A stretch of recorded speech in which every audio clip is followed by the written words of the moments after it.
Selamat malam, para remaja, para orang tua, para ibu bapak, anggota jemaat, atau siapapun yang mengikuti PA malam ini.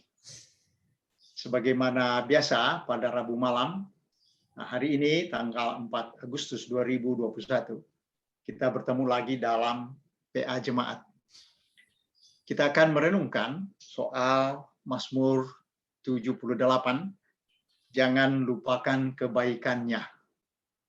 Itu sebuah mazmur yang menguraikan cerita masa lampau umat bersama Tuhan demi kepentingan generasi pengarang mazmur, supaya jangan mengulangi kesalahan nenek moyang yang mendatangkan hukuman.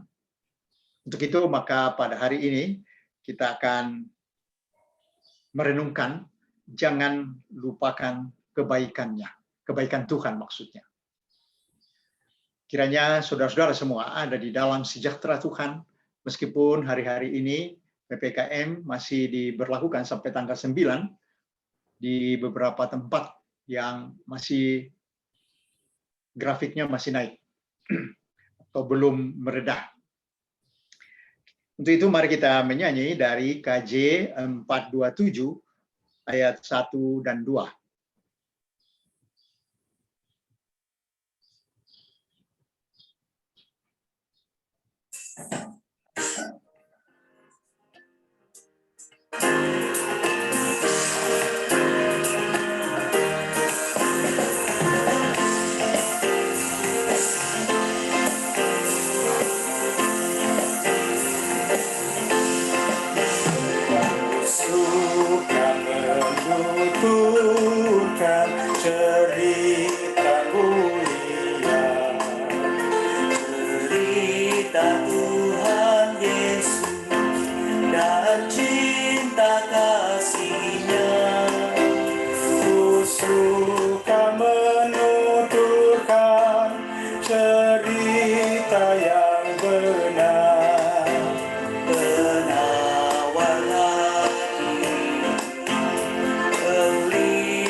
Nah, dengan nyanyian ini kita meniru pemazmur, menceritakan kisah Tuhan Yesus supaya generasi-generasi yang kemudian mendengar terus-menerus mengenai pekerjaan Tuhan di tengah kita.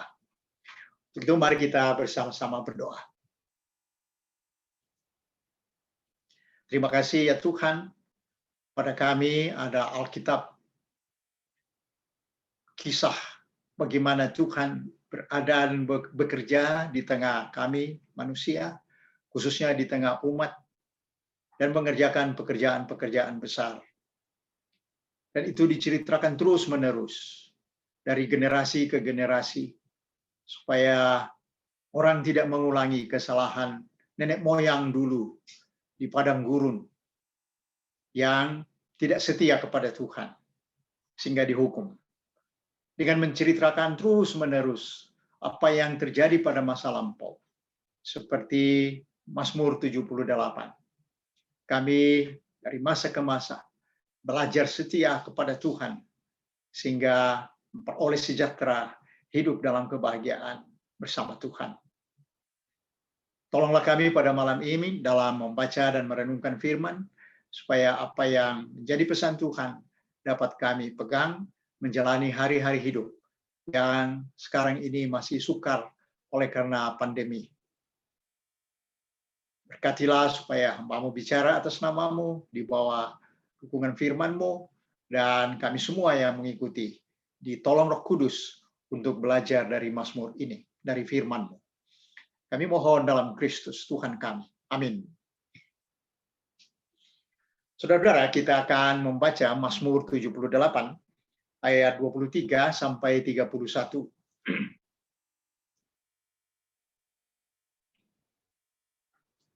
Maka ia memerintahkan awan-awan dari atas, membuka pintu-pintu langit, menurunkan kepada mereka hujan manna untuk dimakan, dan memberikan kepada mereka gandum dari langit. Setiap orang telah makan roti malaikat, ia mengirimkan perbekalan kepada mereka berlimpah-limpah. Ia telah menghembuskan angin timur di langit dan menggiring angin selatan dengan kekuatannya. Ia menurunkan kepada mereka hujan daging seperti debu banyaknya, dan hujan burung-burung bersayap seperti pasir laut. Ia menjatuhkannya ke tengah perkemahan mereka, sekeliling tempat kediaman itu. Mereka makan dan menjadi sangat kenyang. Ia memberikan kepada mereka apa yang mereka inginkan. Mereka belum merasa puas, sedang makanan masih ada di mulut mereka, maka bangkitlah murka Allah terhadap mereka.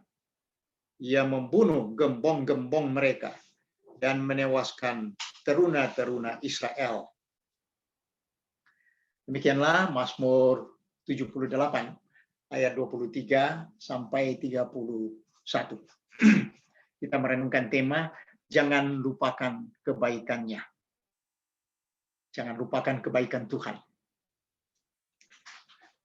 Saudara, kita akan membahas Mazmur ini dengan terlebih dahulu saya beri pengantar mengenai seluruh Mazmur ya.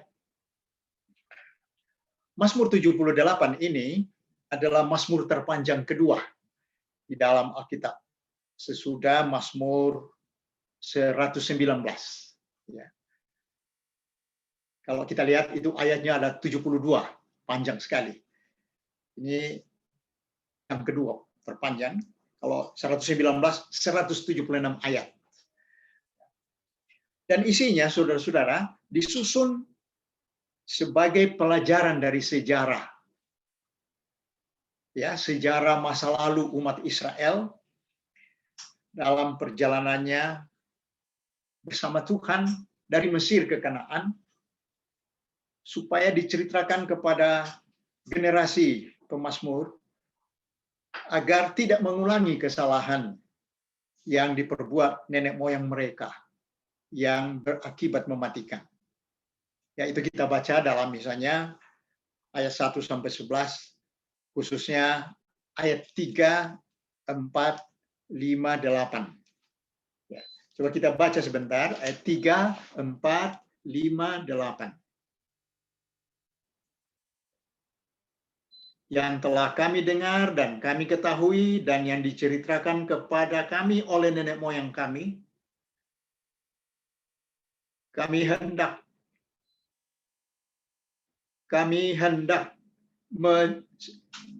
tidak hendak sembunyikan kepada anak-anak mereka, tapi kami akan ceritakan kepada angkatan yang kemudian puji-pujian kepada Tuhan dan kekuatannya dan perbuatan-perbuatannya ajaib yang telah dilakukannya. Jadi dia berusaha menceritakan pengalaman nenek moyang Israel dulu kepada generasinya. Terus ayat 5 sampai 8. Telah ditetapkannya peringatan di Yakub dan hukum Taurat diberinya di Israel.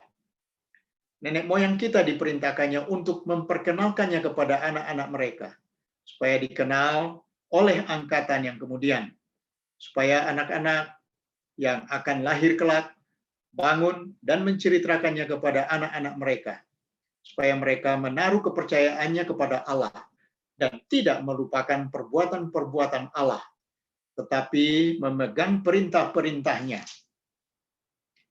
Dan jangan seperti nenek moyang mereka, angkatan pendurhaka dan pemberontak, angkatan yang tidak tetap hatinya dan tidak setia jiwanya kepada Allah. Jadi ini dimaksudkan, diceritakan supaya generasi kemudian tidak mengulangi dosa yang mendatangkan hukuman. Itulah maksud dari pemazmur, menceritakan ulang. Jadi cara-cara berkisah seperti ini di Israel biasa. Ya, jadi ini adalah cara tradisional dalam menolong generasi-generasi mengikut Tuhan, supaya tidak mengulangi kesalahan masa lalu. Tapi di Mazmur ini kisahnya tidak biasa. Ya, pemazmur mengisahkan bagaimana di tengah kesetiaan Allah, setia menuntun, setia memberi makan, setia memelihara umat di padang gurun melalui perbuatan-perbuatan ajaib. Tetapi umat yang dikasihi itu tidak taat kepadanya, berbuat dosa, bahkan mencobai dan melawan Tuhan. Ya, dikatakan dalam ayat 17, 32, ya, 37 sampai 58, bahwa mereka itu melawan Tuhan. Ya, kita baca misalnya ayat 17, mereka terus berbuat dosa terhadap Dia dengan memberontak terhadap Yang Maha Tinggi di padang kering. Ya, itu ayat 17. Ya, ada juga di dalam ayat-ayat lain, ayat 32, 36 sampai 37, 56 sampai 58. Pokoknya digambarkan di situ ketidaksetiaan umat kepada Tuhan yang setia kepada mereka. Tangan Allah dalam sejarah Israel ini dapat juga dibaca di dalam Mazmur 105, 106, 136. Jadi banyak sekali kisah-kisah seperti ini yang disampaikan kepada Israel. Bahan pelajaran dalam Mazmur 78 ini, saudara-saudara, itu diambil dari pengalaman sejak perjalanan Israel dari Mesir. Jadi soal pembebasan, ya, dimerdekakan dari Mesir. Juga sepanjang rute perjalanan di padang gurun, ya, dituntun, dijamin, dan yang ketiga setelah masuk negeri Kanaan. Jadi ada 3 tahap, ya, pembebasan dari Mesir, tuntunan di gurun, sampai mereka masuk ke negeri Kanaan.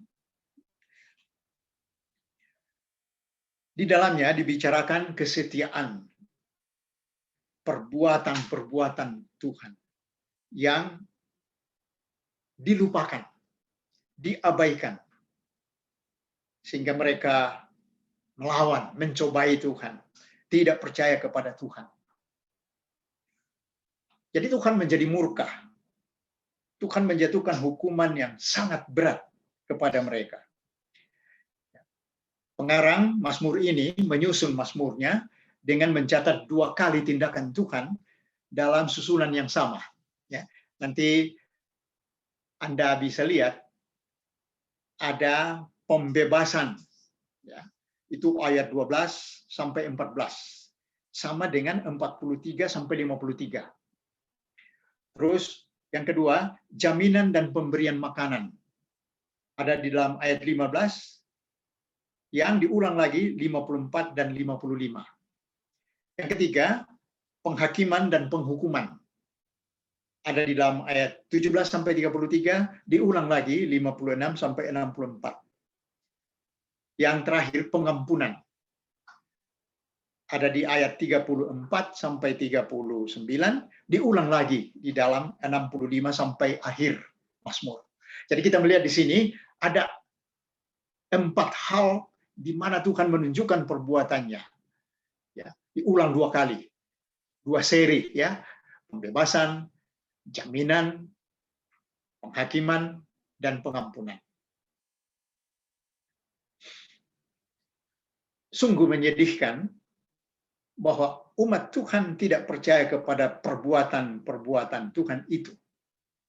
Ya. Lalu mencobai Tuhan, melawan Tuhan. Mazmur 78 ini ditulis mungkin atau diduga setelah terjadi peralihan pemerintahan dari Raja Saul kepada Raja Daud. Ya, jadi pemazmur mengamati kejatuhan Raja Saul. Ya, kisah pahit pada masa lampau itu dilihat pemazmur sedang terjadi lagi pada zaman kerajaan. Peralihan itu merupakan akibat dosa, akibat ketidaktaatan, akibat pemberontakan kepada Tuhan. Ini dibicarakan misalnya dalam ayat 9 sampai 11. Bani Efraim, pemanah-pemanah yang bersenjata lengkap, berbalik pada hari pertempuran. Mereka tidak berpegang pada perjanjian Allah dan enggan hidup menurut Tauratnya. Mereka melupakan pekerjaan-pekerjaannya dan perbuatan-perbuatannya yang ajaib yang telah diperlihatkannya kepada mereka. Itu gambaran bahwa tentara Saul, tentara Israel kalah perang karena soal ketidaktaatan. Ya, jadi pemazmur melihat sedang terjadi lagi ketidaktaatan itu. Itu dikatakan juga di dalam ayat 65 sampai 72. Artinya dosa masa lampau itu diulang lagi oleh Raja Saul dan rakyatnya. Jadi akar kejatuhan Saul dan kerajaannya atau kerajaan Israel Utara sering disebut di sini Efraim. Efraim itu nama untuk menyebut Israel Utara. Jadi akar kejatuhan Saul dan Israel Utara adalah dosa sehingga kalah perang. Padahal seharusnya menang karena tentaranya kuat sekali. Itu kita bisa baca dalam 1 Samuel 31. Israel bukan tidak tahu, tetapi Israel tidak sadar bahwa kesalahan nenek moyang dulu adalah pelajaran yang penting bagi generasi mereka. Nah, inilah sedikit pengantar mengenai Mazmur 78, kenapa menceritakan berulang-ulang kejadian masa lalu.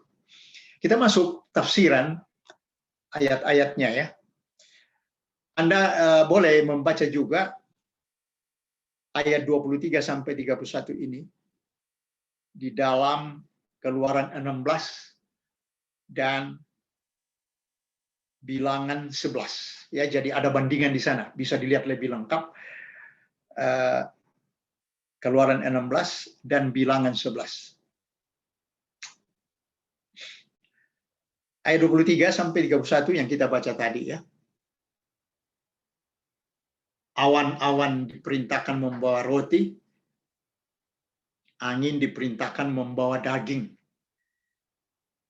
Ya, itu sampai ayat 29 digambarkan di situ. Tapi 30, 31 tiba-tiba Tuhan murka. Ya, jadi ini menarik sekali. Saudara-saudara, ayat 23 sampai 31 ini merupakan tanggapan Tuhan atas ketidakpercayaan umat. Ya, di dalam ayat 19 sampai 22 mereka menantang Tuhan yang didasari oleh sikap tidak percaya. Seolah-olah berkata begini, memang Tuhan bisa memberi makan, memberi minum, memberi makan di gurun ini. Memang Tuhan sudah memberikan air dari batu.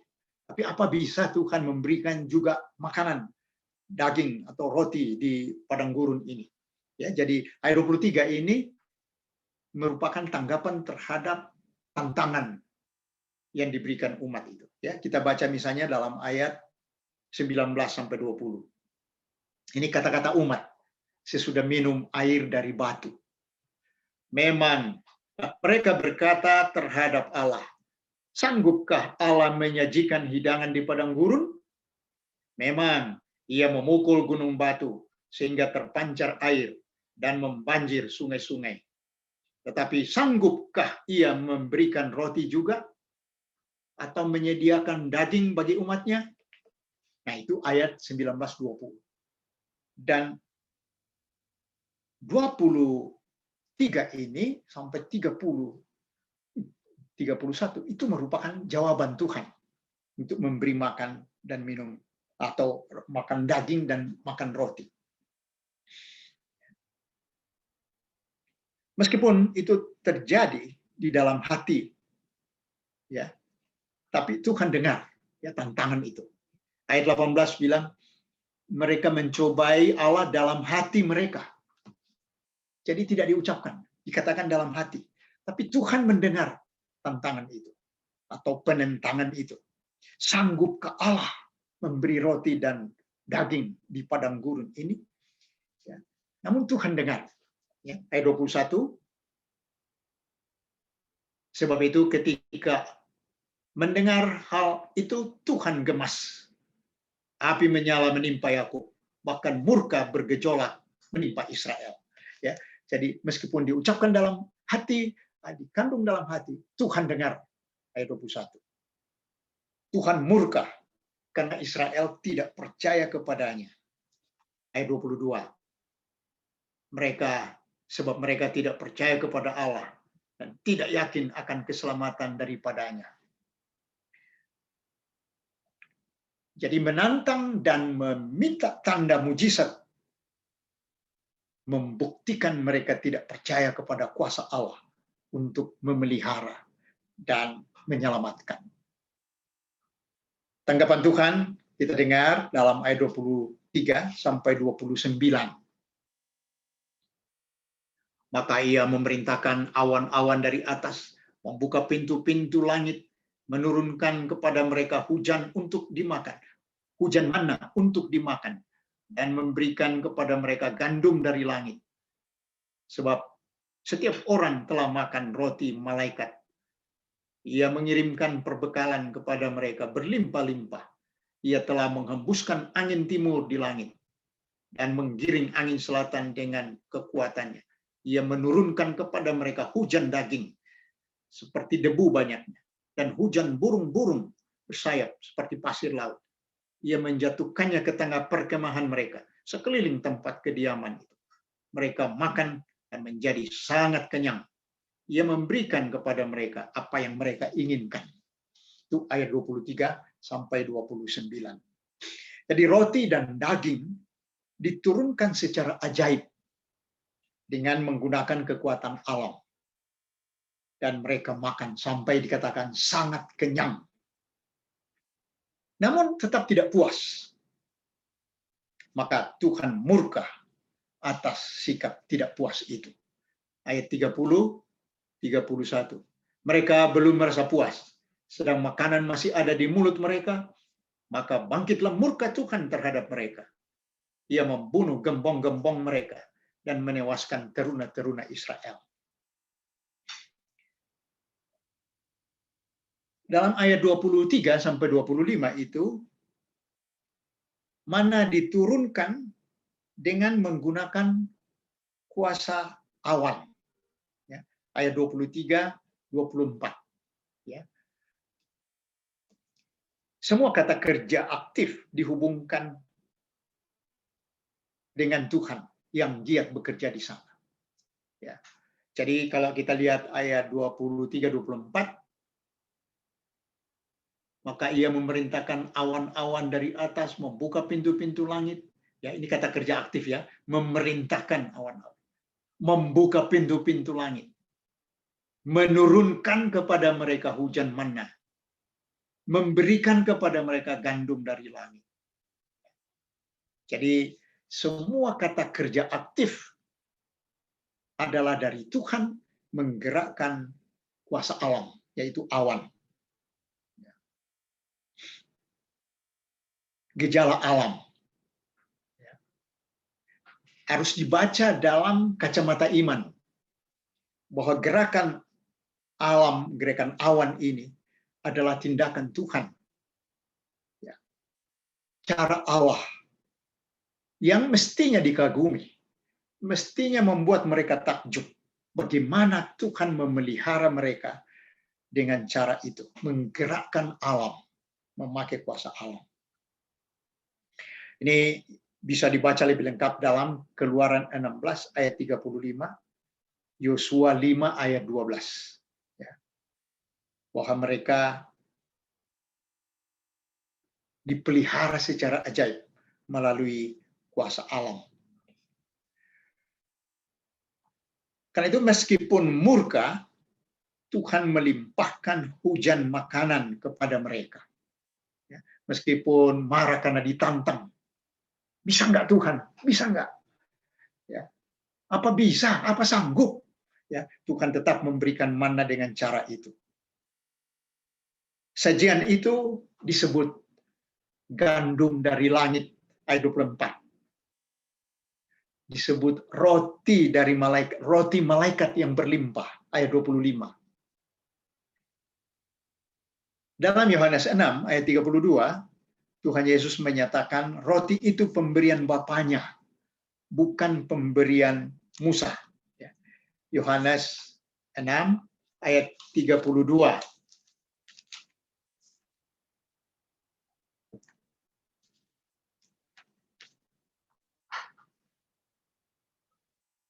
Maka kata Yesus kepada mereka, aku berkata kepadamu, sesungguhnya bukan Musa yang memberikan kamu roti dari sorga, melainkan Bapakku yang memberikan kamu roti yang benar dari sorga. Dalam ayat 26 sampai 29, saudara-saudara, daging itu dilimpahkan dengan memakai kuasa angin. Jadi tadi kuasa alam, bawa roti, manna. Sekarang kuasa angin, bawa daging. Ayat 26. Ia telah menghembuskan angin timur di langit dan menggiring angin selatan dengan kekuatannya. Ya. Sekali lagi, kata-kata kerja aktif dihubungkan dengan Tuhan. Jadi Tuhanlah pelakunya, gerakan angin itu. Kuasa alam di sini berupa pergerakan angin, tetapi jalannya dikuasai oleh Tuhan untuk membawa daging, membawa burung-burung bersayap. Dalam Bilangan 11 ayat 31 dikatakan bertiuplah angin yang dari Tuhan asalnya. Bilangan 11 ayat 31. Bertiuplah angin yang dari Tuhan asalnya. Jadi Tuhan memberikan kelimpahan air ayat 15, memberikan kelimpahan roti ayat 25, dan memberikan kelimpahan daging. Bilangan 11 ayat 31 dan 32. Tuhanlah yang menjamin kehidupan mereka. Melimpahkan hujan daging, dikatakan mereka makan sangat kenyang. Ayat 29. Ayat 29 ya dari Mazmur 78. Dan 29, mereka makan dan menjadi sangat kenyang. Ya. Demikianlah mereka dijawab oleh Tuhan karena menantang dalam ayat 19 sampai 22. Dosa adalah tidak percaya kepada Tuhan. Minta bukti-bukti dari Tuhan bahwa dia sanggup. Maka Tuhan memberikan makanan yang membuat mereka sangat kenyang. Dan menarik, saudara-saudara, di dalam ayat 29 dikatakan, mereka makan dan menjadi sangat kenyang, Ia memberikan kepada mereka apa yang mereka inginkan. Ya, inilah pemuasan keinginan yang mereka kembangkan di hadapan Tuhan.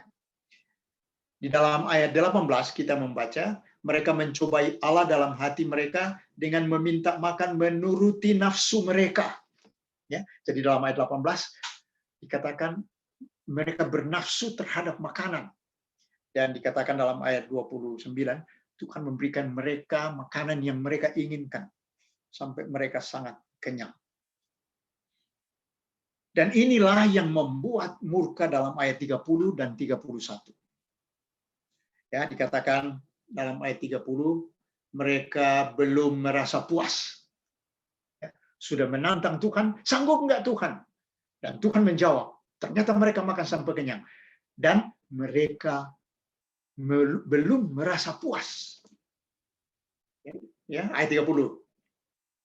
Mereka belum merasa puas, sedang makanan masih ada di mulut mereka, maka bangkitlah murka Allah terhadap mereka.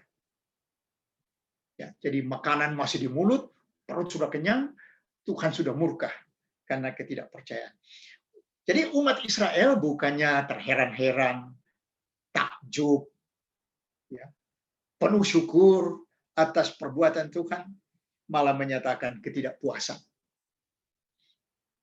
Makanan mana dianggap memuakkan, ya, Bilangan 21 ayat 5. Limpahan berkat dianggap memuakkan. Coba kita lihat Bilangan 21 ayat 5.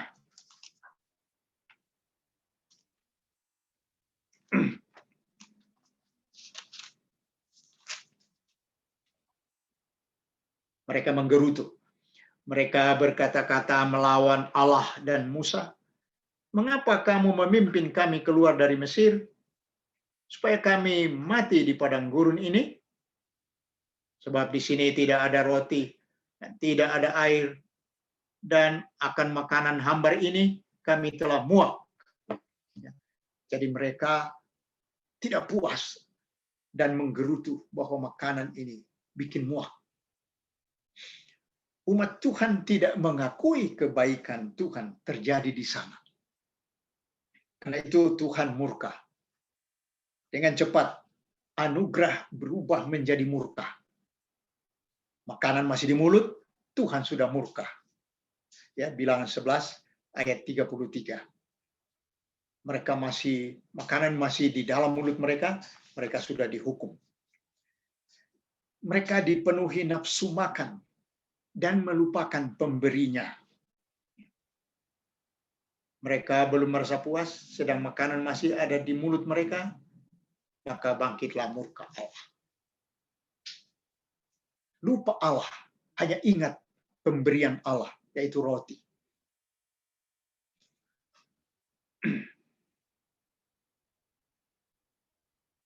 Bangkitlah murka Allah atas sikap tidak percaya, tidak puas atas perbuatan Allah. Sehingga para preman yang menghasut, disebut gembong-gembong, itu dihukum mati. Ayat 31.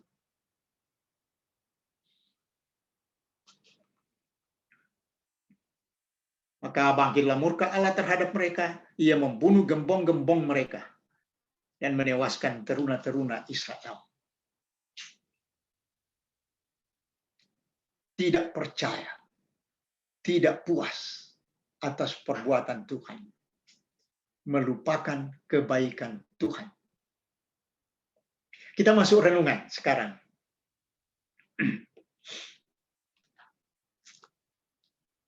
Atau refleksi ya, renungan atau refleksi.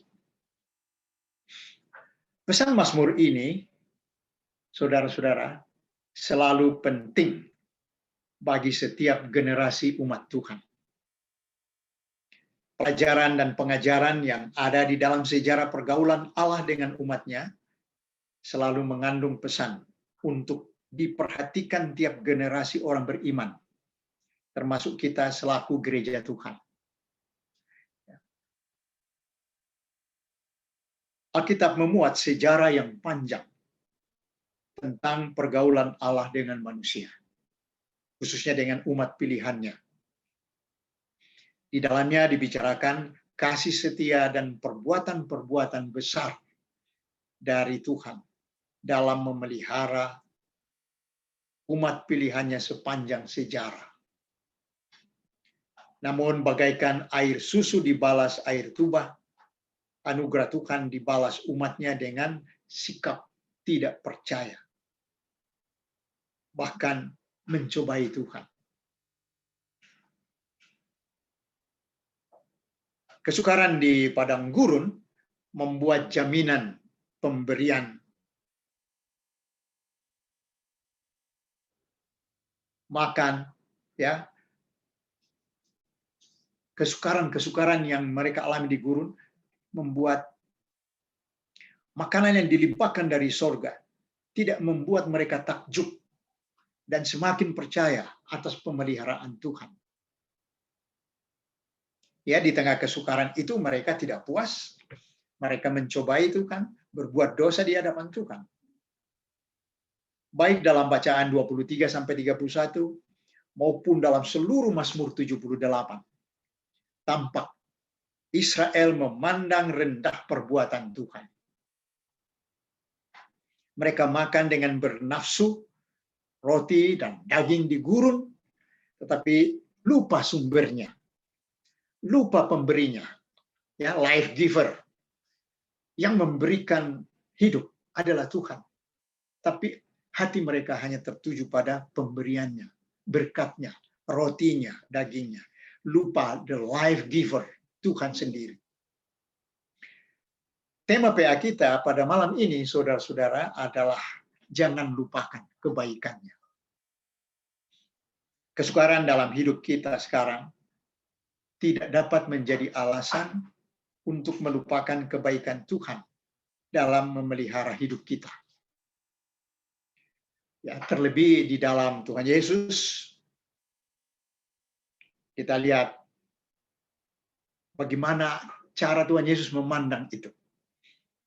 Dalam pemandangan Tuhan Yesus, kita umatnya telah menerima roti hidup dari sorga. Ya.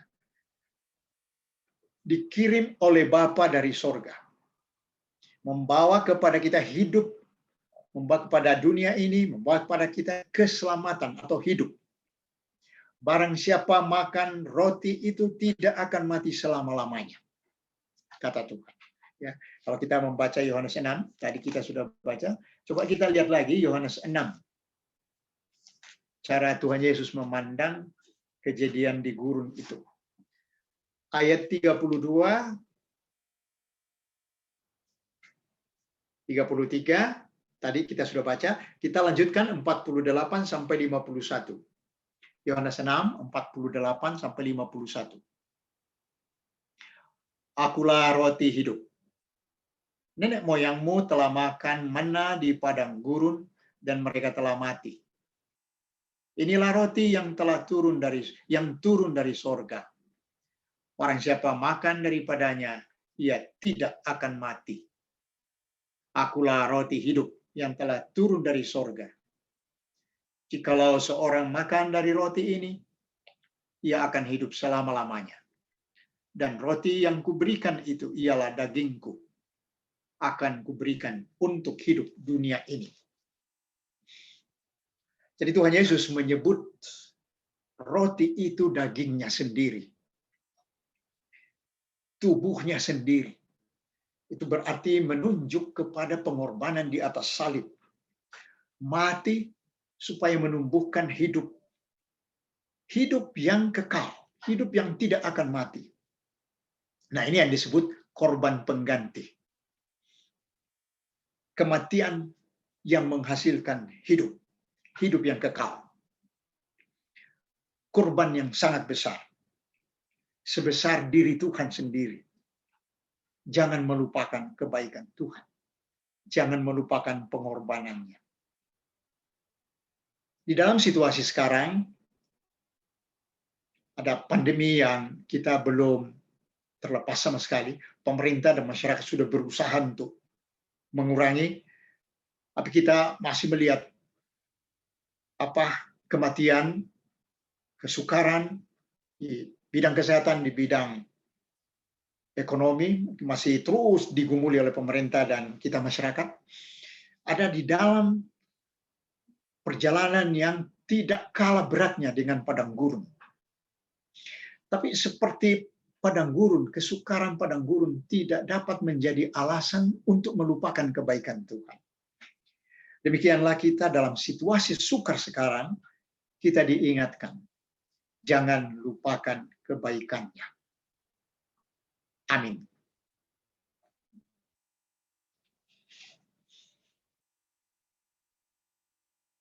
Demikianlah saudara-saudara, Mazmur 78 ayat 23 sampai 31, jangan lupakan kebaikannya. Mari kita berdoa bersama-sama.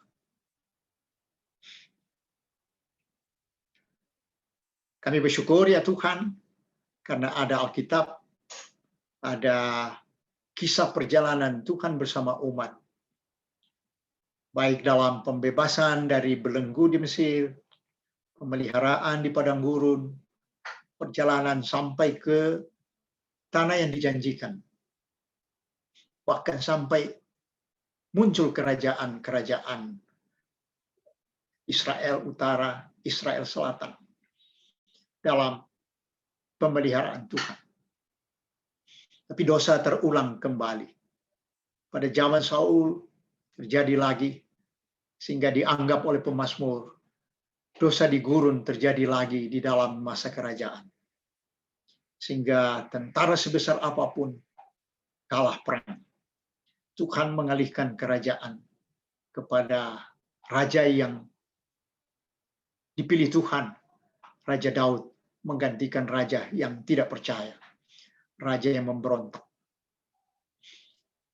Kisah-kisah seperti ini ditinggalkan bagi kami, diberikan pada kami dalam Alkitab untuk menjadi pelajaran rohani supaya dalam kesukaran, dalam derita-derita hidup, kami selalu ingat kebaikan Tuhan.